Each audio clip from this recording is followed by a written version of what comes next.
que a gente vai falar agora de autoabandono. Aquelas mulheres que cuidam muito dos outros e acabam esquecendo de si. Para falar sobre esse assunto, está aqui comigo no estúdio a psicóloga Natália Albernaz. Bom dia, bem-vinda. Bom dia, muito obrigada por estarmos aqui para falar sobre esse tema tão importante, pertinente, né? Natália, eu queria que você falasse um pouquinho para a gente, explicasse o que é isso, autoabandono. Isso existe mesmo de fato? Infelizmente existe, né? O autoabandono nada mais é quando a gente deixa de ser a nossa própria prioridade.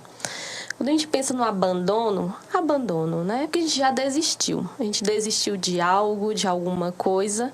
E se a gente está falando de autoabandono, então significa que eu estou desistindo de quê? De quem, né? Deu mesmo. E aí é um processo em que eu passo a não ser mais a protagonista da minha própria vida. E aí tem uma coisa que a gente pensa muito assim, do autoabandono, de eu me abandono para cuidar do outro. Mas nem sempre. Às vezes eu estou autoabandonada no vazio e no silêncio da minha própria casa. Porque eu posso muito bem não me priorizar por uma série de questões e ainda assim não estar nesse lugar de cuidadora, de estar no centro da vida de uma outra pessoa. A gente pode analisar que hoje em dia as cobranças por uma mulher são muito grandes. Ela precisa ser mãe, ela precisa trabalhar, ao mesmo tempo ela precisa cuidar da casa. Então são muitas atribuições para uma pessoa e nem sempre ela dá conta, mas ela se culpa por não dar conta disso.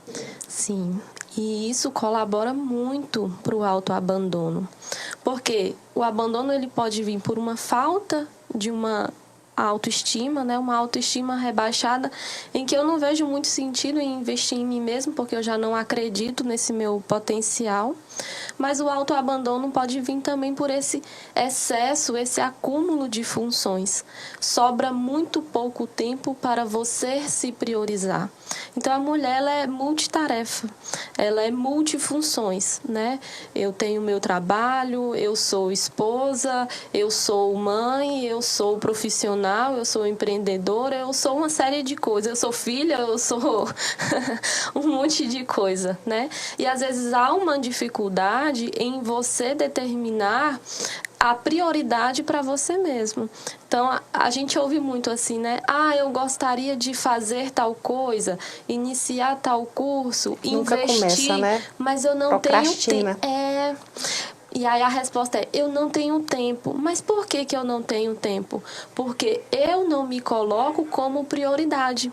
E aí as outras demandas que vão surgindo vão tomando essa disponibilidade que eu tenho e no fim, né, o autocuidado que eu gostaria de fazer na minha vida vai ficando para depois, infelizmente. E aí eu te pergunto, quais as consequências desse autoabandono? A consequência maior e talvez a mais dolorosa é você olhar para você e sentir esse vazio de o que eu estou fazendo com essa minha vida, né? Eu não me enxergar, eu não me reconhecer nessa caminhada que eu estou levando. Eu não faço aquilo que eu gostaria, eu não invisto naquilo que faz sentido para mim e o nosso corpo, ele não mente, né? Por isso que a depressão, ela é um sintoma tão atual, porque é esse vazio, porque eu vou me desconectando e eu vou me perdendo de mim mesmo. E tem coisa pior do que isso, né? De você se distanciar de você mesmo e no fim você olha para você e pensa, o que eu estou fazendo? Porque o que eu queria realmente estar fazendo não está sendo a minha prioridade, porque outras coisas assumem esse protagonismo. O que eu posso fazer para não chegar nesse ponto de autoabandono? E caso eu chegue, como agir? No processo psicoterapêutico, né, nós como psicólogos sempre estimulamos muito o autoconhecimento. Enquanto eu não tomo essa consciência, essa percepção desse vazio que a minha vida está tomando, eu não posso pensar em mudança nenhuma. Porque a mudança só vem a partir do momento em que eu reconheço que eu preciso mudar algo. E aí por isso que eu falei do corpo, porque o nosso corpo não mente.